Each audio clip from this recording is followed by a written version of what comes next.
प्रभु यीशु मसीह के पवित्र और जीवित नाम में आपको जय मसीह की। परमेश्वर इस संदेश को सुनने के लिए आपको आशीष दे। प्रभु यीशु मसीह का अनुग्रह आप पर लगातार बना रहे। आज नीति वचन की पुस्तक 19 अध्याय की 3 आयत पर इस संदेश में मनन करूंगा। मुझे सुनने वालों, मेरी प्रिय दोस्तों, परमेश्वर के बेटे बेटियों, नीति वचन 19 अध्याय की 3 आयत में लिखा है, मूर्खता के कारण मनुष्य का मार्ग टेढ़ा होता है। मूर्खता मतलब मूर्खता। मूर्खता के कारण मनुष्य का मार्ग टेढ़ा होता है। मूर्खता के कारण मनुष्य जो सोचता है वो गलत ही सोचता है। मूर्खता के कारण मनुष्य जो करता है गलत ही करता है। मूर्खता के कारण मनुष्य जो बोलता है गलत ही बोलता है। मूर्खता के कारण मनुष्य के मन में जो विचार उत्पन्न होते हैं वो गलत ही विचार उत्पन्न होते हैं। मूर्खता के कारण मनुष्य जिस मार्ग पर चलता है वो मार्ग हमेशा गलत ही होता है। मूर्खता के कारण मनुष्य जिन लोगों के बीच संगति करता है वो लोग बुरे होते हैं और उसकी संगति बुरी होती है, उसकी संगति अच्छी नहीं होती। मूर्खता के कारण मनुष्य का मार्ग टेढ़ा होता है। मूर्खता के कारण मनुष्य के सब विचार गलत होते हैं, सब भावनाएं गलत होती हैं, सब ख्याल गलत होते हैं, सब काम गलत होते हैं, सब उसके फैसले गलत होते हैं और वो व्यक्ति जीवन की राह को छोड़ देता है।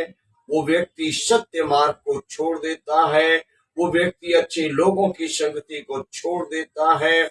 उसका चाल चलन बिगड़ जाता है, उसका जीवन बिगड़ जाता है, उसका उठना बैठना गलत लोगों के साथ हो जाता है, उसका खाना पीना गलत हो जाता है और वो व्यक्ति जीवन के राह से भटक कर मृत्यु की डगर पर, मृत्यु की राह पर चल पड़ता है, क्योंकि उसकी बुद्धि काम करना बंद कर देती है।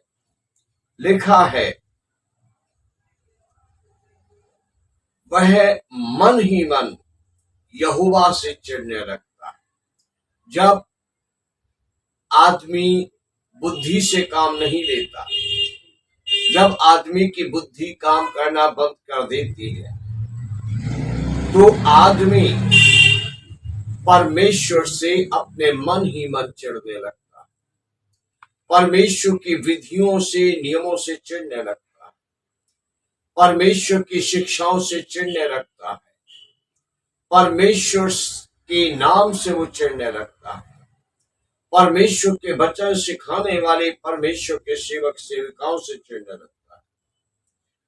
जैसे मूर्ख आदमी कामकाज मेहनत छोड़कर चोरी चकारी में लग जाता है, जब उसे परमेश्वर की विधियां और परमेश्वर के नियम सिखाए जाते हैं और उसे चोरी चकारी छोड़ने के लिए कहा जाता है, जब उसे नहीं छोड़ना चाहता तो वो सिखाने वाले से चिढ़ने लगता है, परमेश्वर से चिढ़ने लगता है और परमेश्वर के वचनों से, विधियों नियमों से वो नफरत करता है।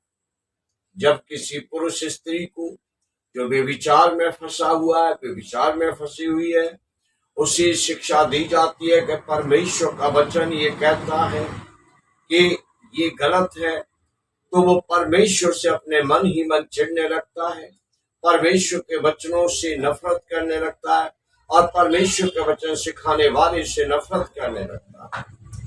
जब किसी मसीही जन को, परमेश्वर के बेटे बेटी को सिखाया जाता है कि परमेश्वर को दशमांश और शुक्रगुजारी की भेंटें देनी चाहिए, दशमांश कभी खर्च नहीं करना चाहिए, वो परमेश्वर का प्रतिभाग है।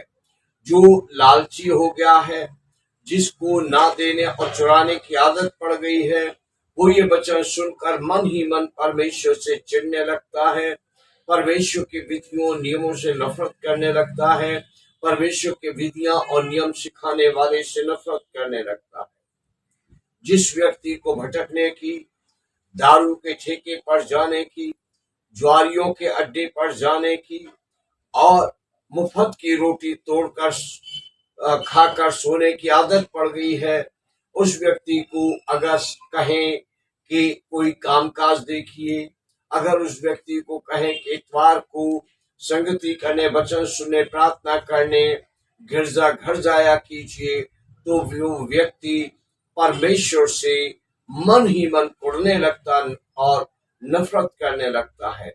वो परमेश्वर के वचन से अपने मन ही मन नफरत करने लगता है। वो परमेश्वर के वचन सिखाने वाले परमेश्वर के सेवक सेविका से अपने मन ही मन उड़ने लगता है और उनकी संगति छोड़ देता है। अगर उसको कहो गिरजाघर आओ तो वो आएगा नहीं। अगर सिखाने वाले सेवक सेविका घर चले जाएं तो वो घर से उठकर चला जाएगा, वो उनका सामना नहीं करेगा। वचन स्पष्ट कहता है, नीति वचन 19 अध्याय और 3 आयत कि मूर्खता के कारण मनुष्य का मार्ग टेढ़ा होता है और वह मन ही मन परमेश्वर यहोवा से चिढ़ने लगता है। जब आदमी के बुरे दिन आते हैं, बुजुर्गों ने भी कहा है बाइबल के अलावा, तो जब आदमी के बुरे दिन आते हैं तो आदमी की बुद्धि काम करना बंद कर देती है। वो अच्छे लोगों की संगति छोड़ देता है और बुरे लोगों की संगति करना शुरू कर देता है। जब आदमी के बुरे दिन आते हैं तब आदमी कामकाज करना बंद कर देता, मुफ्त की रोटी तोड़कर सोना या ज्वारियों की और जो आलसी घुमक्कर गलियों में, कोनों पे, नुक्कड़ों पे बैठे रहते उनके बीच जाकर बैठना पसंद करता है। आदमी हर प्रकार की बुराई को बंद कर देता है जब उसके बुरे दिन आते हैं। फिर वो कहीं फंस जाता है और वो या तो किसी के हाथों मर जाता है या खुद सुसाइड कर लेता है या किसी काम में पकड़ा जाता है और जेल काटता रहता है और उसका जीवन दुख में और अंधेरे में डूब जाता है। परमेश्वर आप पर कृपा करे, आप बुद्धिमान रहें, आप समझदार रहें। रोज परमेश्वर से कहें, मेरी बुद्धि बढ़ाओ, मुझे समझ दो, मेरी अगुवाई करो। परमेश्वर महान है, वो निर्बुद्धियों को बुद्धिमान बनाता है और वो नासमझों को समझदार बनाता है कि वे जिए और आनंद से जिए, शांति से जिए और उनके जीवन हमेशा बहाल रहे। परमेश्वर इन वचनों से आपको आशीष दे।